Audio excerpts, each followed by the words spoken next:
Welcome to Backstage with Richard Ridge. In March of 2020, one of Broadway's most beloved stars, Nick Cordero, was hospitalized for what he and his wife, Amanda Kloots, believed to be a severe case of pneumonia.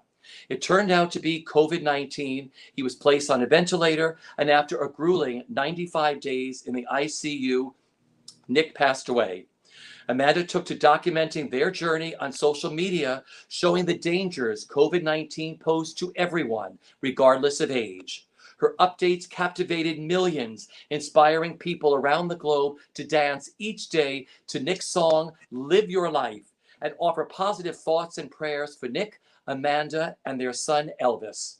Well, now Amanda, along with her sister, Anna Kloots, has written the book, Live Your Life, which is a love letter to Nick, and a reminder that sometimes celebrating life today is the only path through tomorrow's darkness. Please say hello to my friend, Amanda Kloots.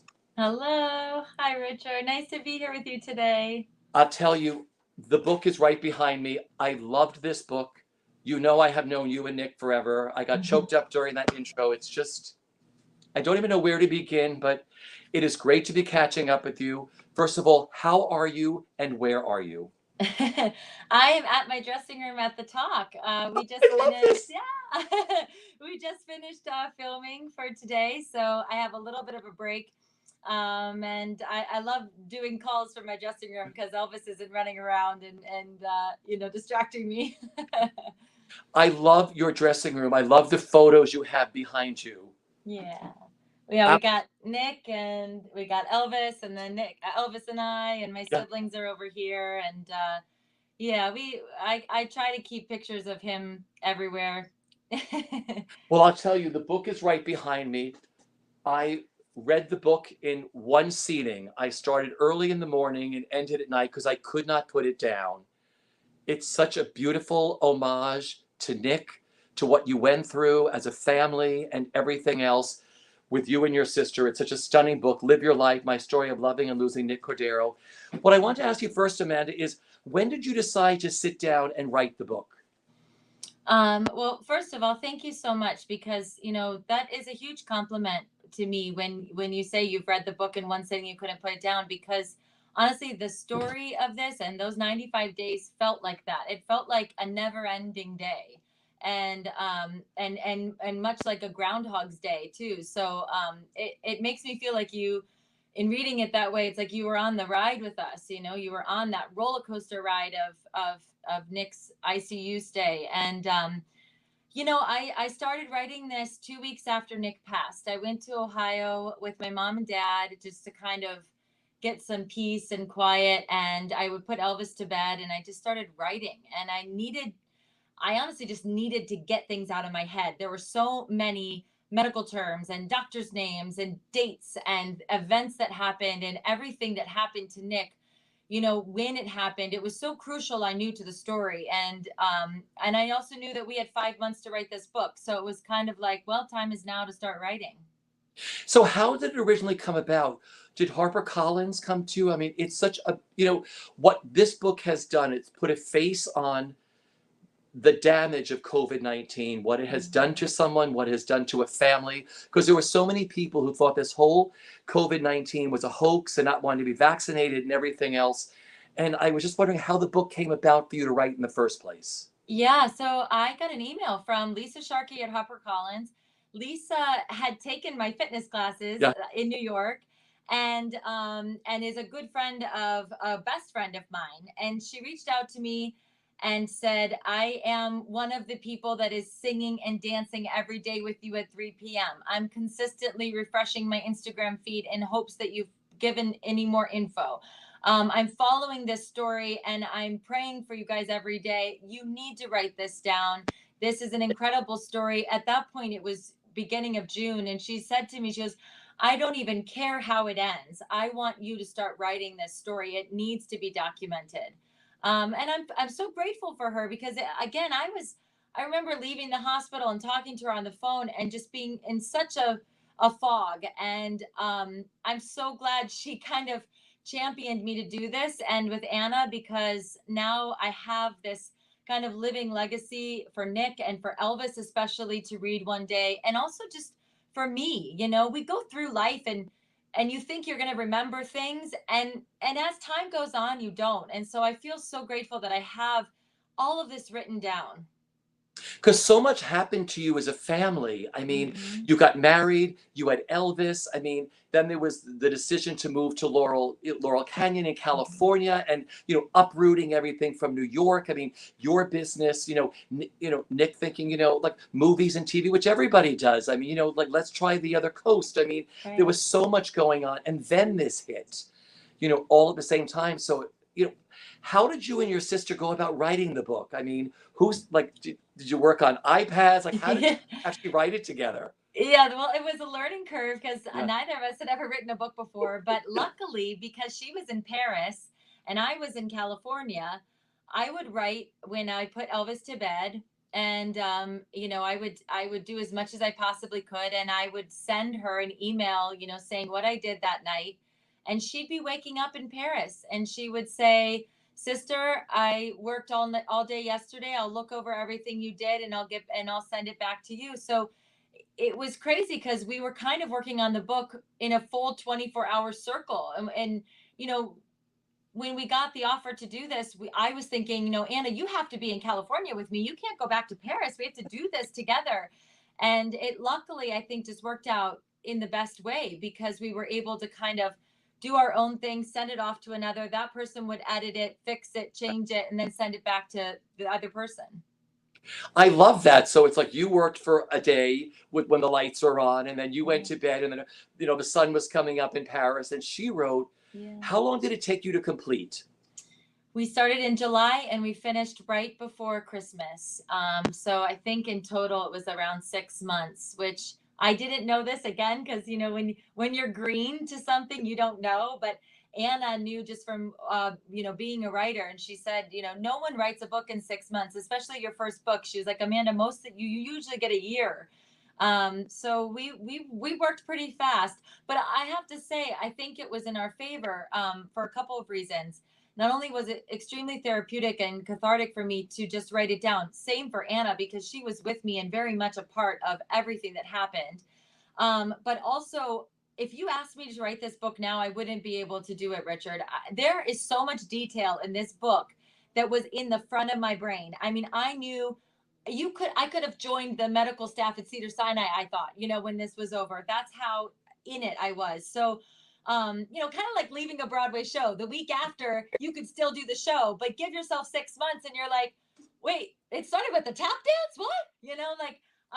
So it was, I'm so grateful that we did it this quickly, and now it's here. It's interesting that you say that you needed to get this out of your head anyway. And like you Mhm. said, it's like learning a show or something else. It's all there. You can put it down very fast, and Yeah. then you forget some of it. Like the fine detail, I'm sure, has disappeared. Yeah. Yeah. It's so true. Yeah. It's so crazy. And I talk about this a lot in the book, but in writing the book, I came across so many parallels about my Broadway life and then this life of, living here in the ICU and the roller coaster ride that it was, the highs and the lows, the, different personalities, the different doctors and how they all work together. How Nick's room became kind of like a dressing room, and it was like my second home, as a dressing room does when on a Broadway stage. Oftentimes people ask me, how did you do this every day? How did you get out of bed? And I was like, you don't understand. 16 years of my life was going to Broadway auditions and being told, no, no, no, no, thank you. But the next day you come back with a smile on your face, your hair done, and your heels in your hand, ready to dance again. And it's so crazy to me. But in writing this, I was like, oh my gosh, like it just really was such a parallel.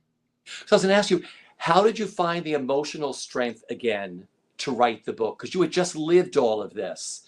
And I'm sure it was the most painful thing you've ever gone through. So how were you able to bring that emotional strength to put this all down? Or was it like, I have to get this down and we're going to do this? Yeah, I think because it was honestly probably the hardest, that and then doing the audiobook, because it's one thing to write it, but then it's one thing to verbalize it or vocalize it, I mean. And, you want to do a good job, right? Because, well, especially, being a Broadway actor, you want to do a good job. So it was very, very hard. And there were nights where I couldn't even see the keyboard because I was crying so hard. And I think you're right, though, is that it just comes from that place again of being who I used to be, that you do it, you power through. It's like doing Les Mis every night. You do it, it's like you go to that emotional place, you're able to persevere somehow, and you wake up the next morning and you do it all again. Because that was my next question, was the audiobook. I can only imagine how long it took you to get through that. I mean, writing it was one thing, but then having to act it, like live your life all again. I mean, that must have just been devastating to like sit. Where did you record it all? When did you do it? How long did it take you to make the audio? Well, luckily it was just right across the street from the CBS studio lot. They made that easy for me. But unluckily, it literally started the day that I took Nick to the emergency room. So the that juxtaposition, first of all, sitting in the room reading the day, reading the story for the first time from the book, but literally matching up to the day that I dropped Nick off at Cedar Sinai, was insane. And I thought I was really strong, and I ended up being, I think, strong, but I thought, okay, I can do this. And the minute he said, we're rolling, and I just had to read the privacy, some names have been changed for privacy. I was like, some names have been, and I just broke down. And the director goes, okay, take a minute. And I said, wow, I really thought I'd get further than that. I really did. But I'm sure it was just cathartic to get that first cry out. Like I said, I got emotional Yes. during the intro. It's like all these emotions just come up. But I'm sure for you, doing the audiobook was just, I know that your brother and sister stayed with you all during this, and your son Elvis, I mean, during Nick's time in the hospital. How comforting was that for you to have your brother and your sister there? Oh, it was the best. I don't know what I would have done without them. My brother and my sisters are Yeah. my best friends, and Todd and Anna were the only two that could literally run to my aid, and they did. And we formed this beautiful bond on top of a beautiful bond we already had. And it was crazy. It was these three adults that obviously love each other, but in an unspoken language just kind of took care of one another. And it's crazy. I say to Anna all the time, gosh, Annie, we went through the worst time, like literally the worst days. Yet so many times I look back on that and I think, like, gosh, I wish I could go back in time and relive some of those days, because when will that ever happen again? When will we ever just get to live together as three siblings adults and kind of just, get to be like kids again in a way? Yeah. You also found the humor in that because you have that beautiful poster, that this mock poster I think your brother made, right? Which was based on Three Men and a Baby, right? Yeah, three men and a little lady. So Yeah. yeah, we no, three men and a baby. You're right.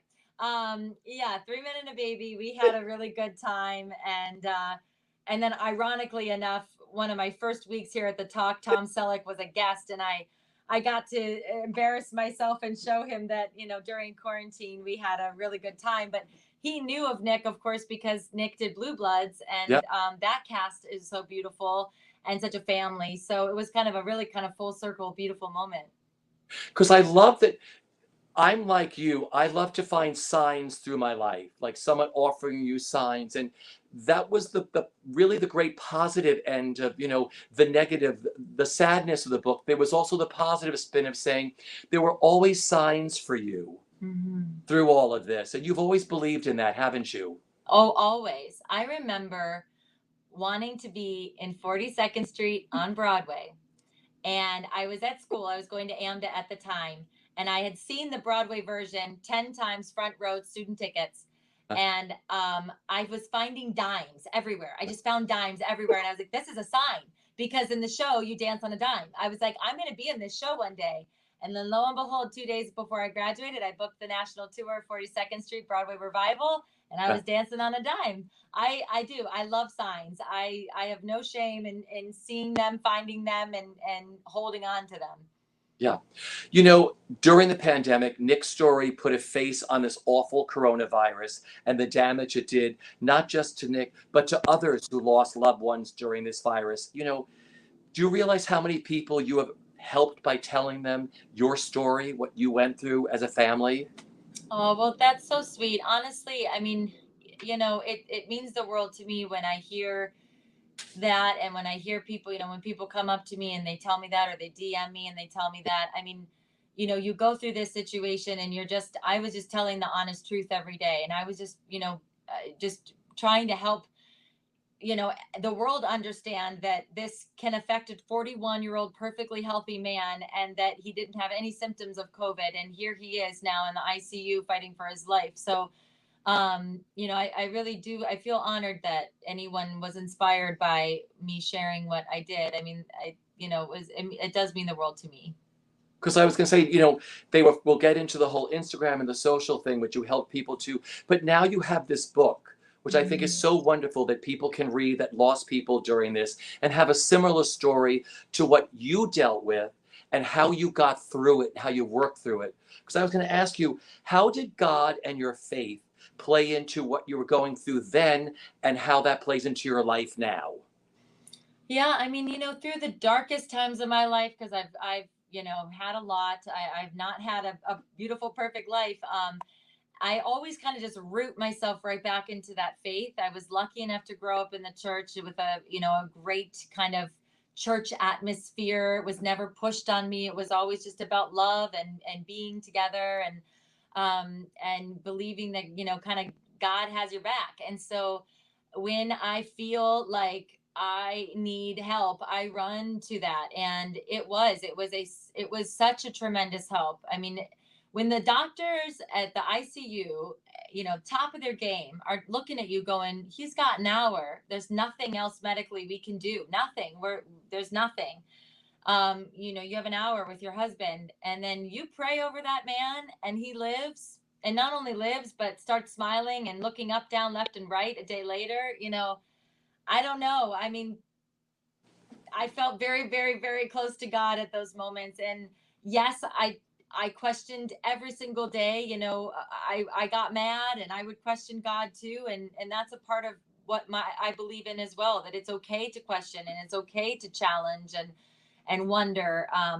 But no, I feel stronger even now. I really do. I know that He was with us. I know I could just tell that God had Nick in his arms. I really do believe that. And how God and faith plays into your life now with raising Elvis and just the way you look at life. Yeah, I mean, for sure. It's the first thing I do in the morning. It's the first thing I do when when I'm going to sleep. I thank God for my blessings, and I sincerely do feel so grateful for everything I have in life, and I still have in life. I mean, it's such a huge part of me. Yeah. You know, during these 95 days that Nick was in the hospital, you had millions of people around the world tune into your daily, tune in to what was going on in your life. And I'm sure, you were just telling your friends out there who you knew in the business, like me, all of us who were connected to you, whatever, just, and it gave you a chance to let everybody know. But then millions of people started following this story, Mm. and I just, Yeah, it was. wait, when you were searching for guidance, I mean, how did those daily posts get you through that time? It was a lifeline. It was like another right arm. I'm not Yeah. kidding you. I trust me, my family, my close friends were like, Amanda, this is too much. It's too much for you right now. Stop doing this. You have enough going on. But what they didn't understand, and I think they understand now, is that social media army was a lifeline. Yeah. It was a call to prayer. It was energy every day to me at 3 p.m. when I would get on live and I could barely stand up or wipe my eyes from the snot and tears. But it was like after those 3 minutes of singing Live Your Life, I was in a completely different mood. It was the medical advice, the oh my gosh, I know a doctor, call this guy, he's in Israel, call this woman, she's in Tennessee. I mean, it was crazy. And it would happen within seconds. There's a Broadway set designer that was had COVID, that was very similar to Nick's conditions. I found out about him through social media within 5 minutes. I'm not kidding you. I had him on the phone. I mean, you can say all you want, but it was literally a huge, huge part and impacted my life in such a great way.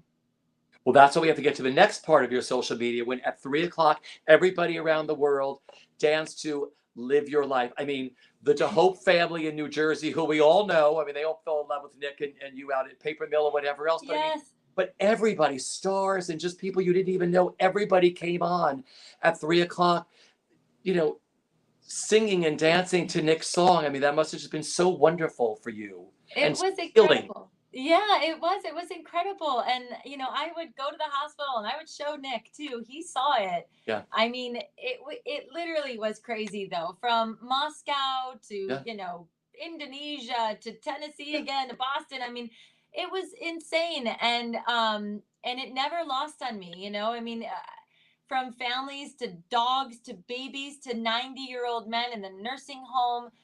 I think though it was like this beautiful moment in time, to be honest, where everybody was stuck at home. Yeah. We didn't have plans. You didn't have anything to do. So when I said, you have a plan now, Yeah. at 3 p.m., you're going to do this, people were like, we are putting it in the calendar. Like it just was like, thank God we have something to do. And it made you happy. Yeah. Singing and dancing makes you happy.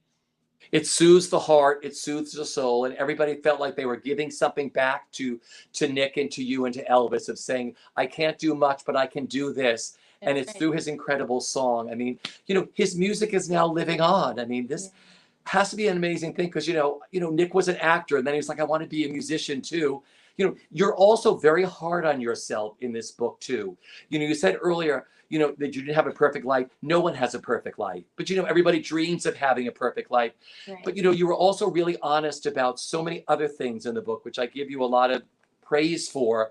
I mean, how were you able to do that and put that down in the book? Oh, well, I mean, when I shared this story, it was all about just, raw honesty. Yeah, So I couldn't very well write this book and not go there, and I really I wanted this story to be even more honest because there were a lot of things I couldn't share at yeah, the time. And when we decided to write this book, I said, I want this to be the honest story so that people know what was actually happening behind the scenes. You think you know this story. Read the book. You'll know the real story. And the struggles it is to be a young couple in New York City, the struggles it is to be actors, a couple in New York City that are both Broadway actors. The struggles to want to move somewhere, to be completely two different people, to want to start a family, to be an entrepreneur, to have a dream at 41 of being a rock star. I yeah. mean, I had to be honest. There's no sugarcoating any of that. Life isn't easy. Yeah. I just thank you for doing that part of it too. Thank you. Thank you for adding that in because every couple goes through that. Everybody does, and you were Yeah. just so honest to add all of that to sort of complete the story. Oh, Laurel Canyon has become such a wonderful part of your life now. yeah. And it was from the very first day you got there. Talk about life in Laurel Canyon. I know that's where Nick wanted to move right away when he got there. It's like, these are my people. There was just an energy there. And another sign you all got when you were out there, too. Just talk about how wonderful life is out there now and the community that came together for you and your family during this. Yes, I mean, yes, all of our friends live in Laurel Canyon, and so See? it made sense to want to move there. And when we found a home there, and even just living with our good friend Zach Braff for the first 8 months, um, and that's where we lived during everything that happened with Nick. It is a special place, I have to say. I mean, it's a place where your neighbors bring you vegan muffins, and they're on a skateboard with a pole, and they're bringing you vegan muffins to what happened with the music the Oh, Canyon and the music nights and the community choir that was started. It's about community, it's about your neighbors, it's about oh gosh, I didn't lock my door, can you go over and lock it for me? It's funny too because a lot of people that were born and raised in yeah. California that I've talked to since writing this book are like, I did not know Laurel Canyon was like that. I've been searching for real estate now in Laurel Canyon since reading your book. And And it I was doesn't like, exist. yeah, I mean, it's Oh gosh, and Nick would have just been so proud. He just would have been so proud of his community to see what they were doing. It honestly killed me when I would go to these community choir nights and be singing Our House and Lean Yeah. on Me and You've Got a Friend. And just knowing that Nick would have just been like, this is why I wanted to move to Laurel Canyon. It is a special, special place. It continues to be today. I feel so lucky to live there. Because there's that beautiful picture of the three of you in front of that mural. Yes, yes, at the Canyon Photo Day, which is Yeah. another, oh my, the story's in the book, but yes, it's an annual day at the Yeah. Canyon Country Store, which is legendary in its own. And we shouted, we are Laurel Canyon 3 times as you take a picture for the country store photo. And I knew right then and there, I was like, okay, we've done the right thing. This is a pretty special place. I know they would all, some nights they would just, the weird thing about what you were going through is no one could really see anybody during all of this, but people Yeah. found a way with masks. They would pull up to your driveway and start serenading you. I Yeah. just thought I could picture everything that was going on with reading this. It just seems like such a fantastic place, this magical place to live. And your neighbors just helped soothe your soul at night when you were like at your lowest. Oh, every time I was at my lowest, Yeah. without a doubt, I would get a text message, go outside, open your gates, and a truck would drive by with twinkle lights singing Nick's song or another song or flowers or like I said, cookies or vegan muffins. No, the support was incredible. I want to talk about how you were able to turn your grieving into a positive, because I'm like you, my glass is always half full. It's always been half full. Yeah. I know that's when I first met you a long time ago. You're a heart person, you're an open person. I know you always look for the positive in everything. But this was a really, really big deal. How were you able to turn your grieving into a positive? Oh gosh, I think the biggest reason I can is because I know Nick would want me to. Yeah. I mean, that's the simplest reason. If I think about what he could have said to me that last day and those last minutes, he would have said to me, "Don't you dare not live your life. Don't you dare not succeed. Don't you dare thrive. I want you to be the best mom you can possibly be to that little boy. I want you to live and love and be joyous because that's who you are." I would have said the same thing to him. So on those darkest days, and trust me, I still get them. Yeah. That's what's in the back of my mind. I think about Nick and I think about, am I serving him? Am I, you know, paying tribute to his life by being miserable? No. Beautifully put. You're going back to the audition, rejection, audition, a show, audition, rejection. That's what, so many people weren't allowed to see a loved one in the hospital at all.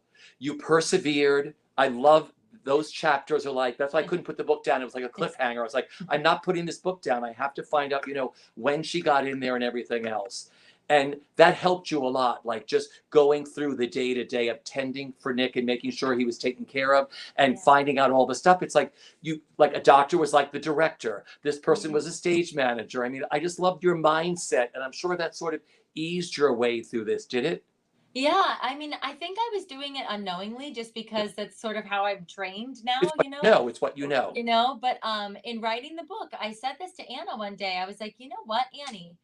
I was like, I think I don't take no for an answer or like I know eventually no will be a yes. So I'm not afraid to say to the doctors, I know you're going to tell me no, but I'm still going to ask today. Can I go see Nick?" And they would go, "No." And I go, "Okay, I'm going to ask tomorrow."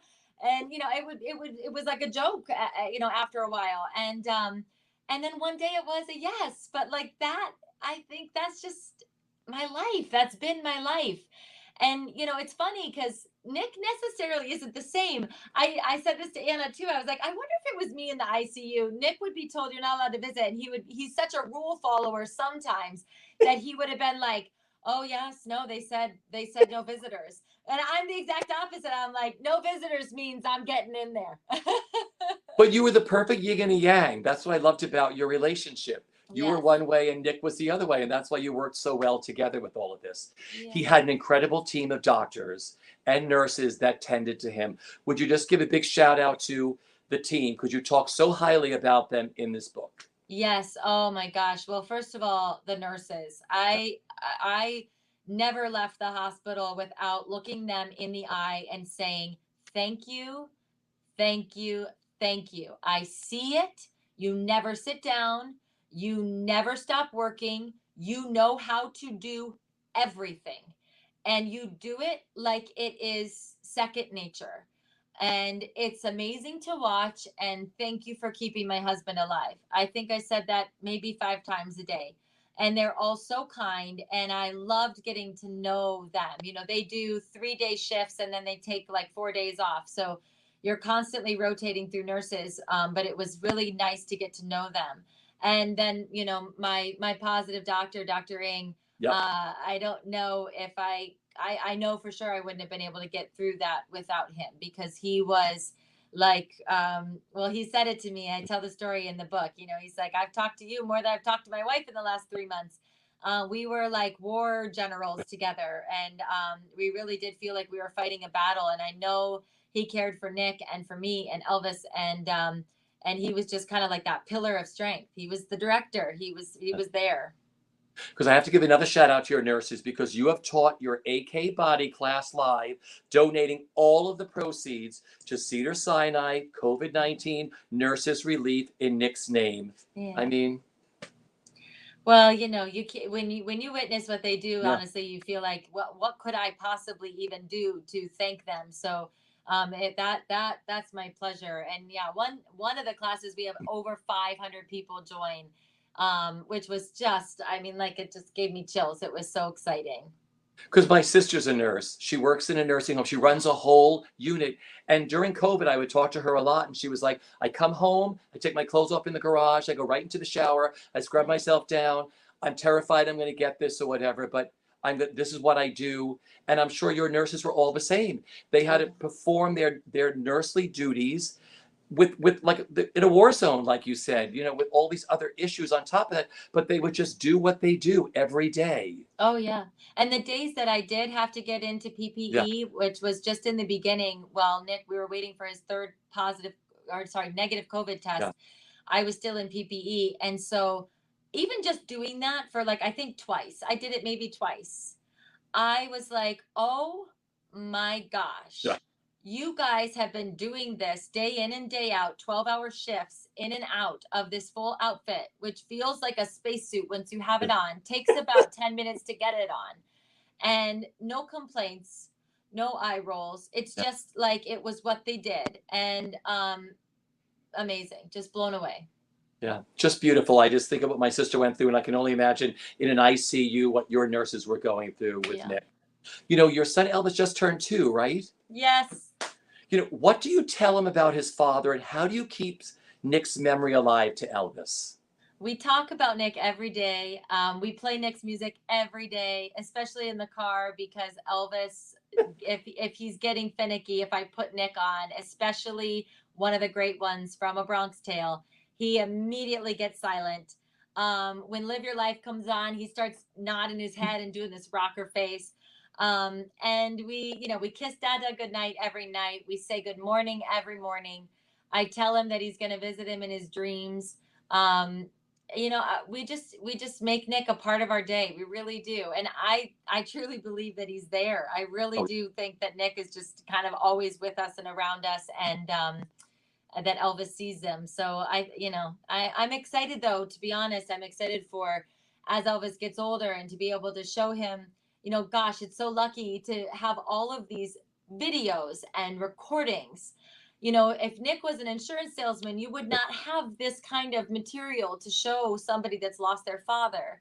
And Elvis is going to grow up, and he's going to get to see how Nick talked and walked and danced and sung. And it's beautiful. see, I totally forgot that aspect of it, because I was going to ask you, did you write the book also for Elvis to read in a certain amount of years? Because the way you tell this story, it's so beautiful that he'll be able to see that too. But you forget about all the press reels from all the Broadway shows and all the videos he's done, all the benefits he's done. He'll be able to see his father, who Yeah. he was. Oh, it's amazing. It really is amazing. I mean, Yeah, and yes, I did write the book so that Elvis would have this story for sure. Because, like I said, my memory will go. Yeah. I'll forget the details, but not now because they're written down. Yeah, beautiful. Has getting back into a routine helped you move on and move forward?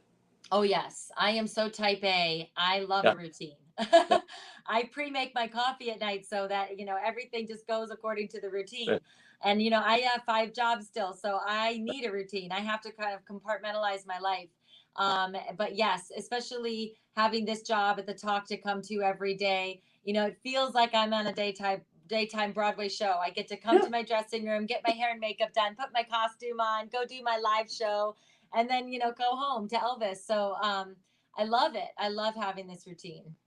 But you're also doing your classes too, right? They become very popular. Oh, thank Hey, you. dance classes. I mean, how do people find them if they want to join your classes and everything else? Well, if you follow Amanda Kloots Fitness on Yeah, Instagram, I always post when I'm teaching. I teach out of a Zoom, yeah. but out of Studio B at Bandier, and I always post about it, of course, on my Instagram stories too. I teach every Saturday morning, usually at 9 a.m. PST, and once a month, always do a charity class to give to Yeah. charity. So please join because it's a lot of fun. It's a lot of motivation. I promise you'll leave with a smile. That got you through a lot of this too, of using that energy or channeling all of that, didn't A it? hundred. Oh yes, What, a hundred what, percent. what did it release in you? Like, what did that do for you? Well, fitness for me has always been such a saver for Yeah, stress and anxiety. When you feel all like, when I'm stressed out, it's like a fire, a yeah. ball of like, and you can't, your brain is just crazy. And so I would say to my brother and sister, I need at least 10 minutes, but a lot of times it's more than that. And I would say, I'm just going to go outside. I'm going to work out. And I would blast music that would make me happy. Sometimes it was Nick, sometimes it was, whatever. And I would grab my jump rope and I would just work out. And that energy release and that clarity in my brain and getting the endorphins running and getting oxygen flowing, it is my number one mental health saver. That's beautiful. Tell me about some of the messages that you've been receiving from your followers and friends who have read the book. Oh gosh, Richard, it has Yeah, been it has been so incredible. But honestly, the biggest one is I thought I knew this story, and wow, I did not. And thank you for writing this because now I know what you dealt with, what was happening, and the honest truth. And that's like the biggest compliment because that's what we were really, that was one of the things we were going for. you know, because there are so many people, like I said, who went through this that didn't get to see their loved ones who passed away from coronavirus or Yeah. didn't know how to process those emotions afterwards. And I just love that, your book is also so much about healing also and how you turn, you know, a grief into a positive or how you move through this because you can either willow away and sit in bed for the rest of your life or move forward. And I'm sure it's very hard to do, but you've Right. shown a lot of people how to do that. And you've also put a face on what people have gone through during this time period. I'd love for you to mention there are so many people who don't believe in the vaccine. There are many people who think that, coronavirus was a hoax. And I was just wondering, with everything you've gone through, what you say to those people. Well, I mean, I'm living proof that it's not, try to look me in the eyes and tell me that this didn't happen, that this didn't exist, that it didn't affect young people. I'll say, please join me on my 95-day battle in the hospital with my husband. You don't want this virus. You don't even want um, to get it and recover from it because I have friends that still can't really taste and still can't like their breathing or something is still Yeah. off. So um, listen, to each his own, but if you're able to get the vaccination, if you're able and you're healthy Yeah. and and you're not doing it, I question a huge why, because you're not only protecting yourself, you're protecting others and you're help moving this whole world and country forward. How much fun is it being a part of the talk? It's a blast. Oh my gosh. I love it. I feel so grateful because, at home, Elvis and I kind of lead a quiet life, especially with, with a toddler, you kind of lead a quiet life. So I get to talk to adults every day. I get to go and I love studio lots. First of all, I mean, anytime get to be on a studio lot, I love it. And so just to come here every day, have incredible people to talk to, have great conversations, and have kind of this other life after my Yeah. Broadway life. It's so exciting. I feel so lucky. I really do. Now, didn't one of your friends, Jennifer Love Hewitt, read the book? Did she have a dream? Yes. Oh my gosh, this dream, the crazy dream. Well, Jennifer Love Hewitt, reached out to me in the early days with Nick and has been a friend and like just a blessing since then. So she read the book because I asked her to do a quote for the back of the book, which she Yeah. did. And she called me one day. She's like, Amanda, I have to tell you this dream. I had this dream that Nick came to me. He asked me to go on a walk through Laurel Canyon. And he told me that reading this book, watching you, sitting beside you while writing it, finally gave him closure, that he knows his story now and that he is at peace now because he understands everything that happened to him. And I had never thought of it that way. And I immediately called Anna and I told her, I've chills now even just saying it. And we both started crying because we were like, we never wrote the book thinking that. But of course, it gave him closure because if you'll see in the book, anytime a doctor walked into that room, I made us leave. All important conversations about his health and what was happening were outside of that hospital room. I did not want Nick to know any negative news. And then I would come in and I'd give my positive spin and I would tell him, what's going to happen, but in the most positive light. And so he didn't know. He didn't know what was going on. And now he knows. Yeah. I want to give a big shout out to a lot of your friends, especially Zach Braff, who we all fell in love with too in Bullets Over Broadway. I mean, you have such an incredible support team out there, and they were there with you from the very first day. So I just wanted to give a big shout out. I feel like I knew Zach from the show, but people are so generous with their hearts and everything else. Not only Zach, I mean Yeah. the casts of A Bronx Tale, the Yeah. cast of Waitress, the cast of Jersey Boys, the cast of Good Vibrations, my first Broadway show back in 2003. Yeah. Just running to help.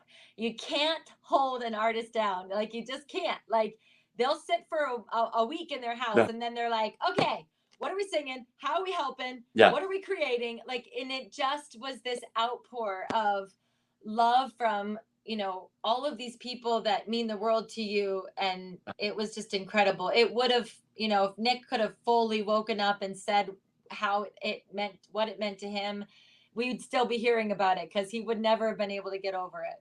Yeah.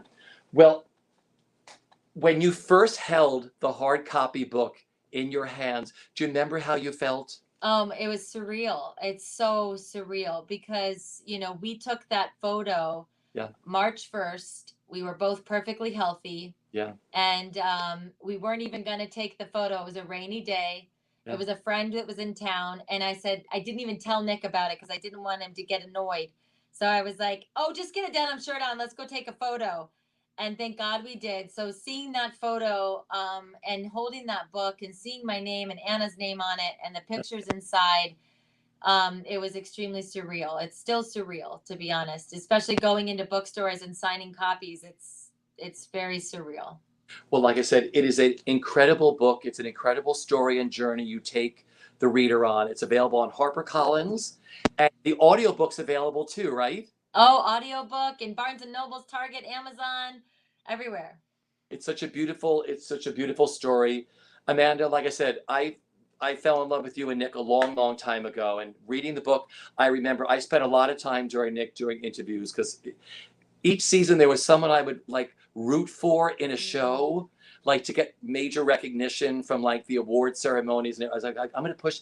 And Nick was when I first met Nick, I was like, this is my journey this year. He loved you. I will tell you that. He really did. Every time you interviewed him, you always walk away and go, I just love that guy. I love that guy. And we spent many nights at opening nights having drinks at Bryant Park. And just, he had a wicked sense of humor, which I still would listen to when I read the book. I could just hear him. He lives in my heart as he does in yours. Amanda, thank you so much. I can't wait for you to be in New York, hopefully on a carpet or something else, that we can meet up. I know. I want to get back for the opening night of Broadway. I hope to be there. Get me tickets. Totally. You've got a gorgeous son. Thank you for everything. Everybody, thank you for joining us. Take care, everybody. Thank And please you. stay safe. Take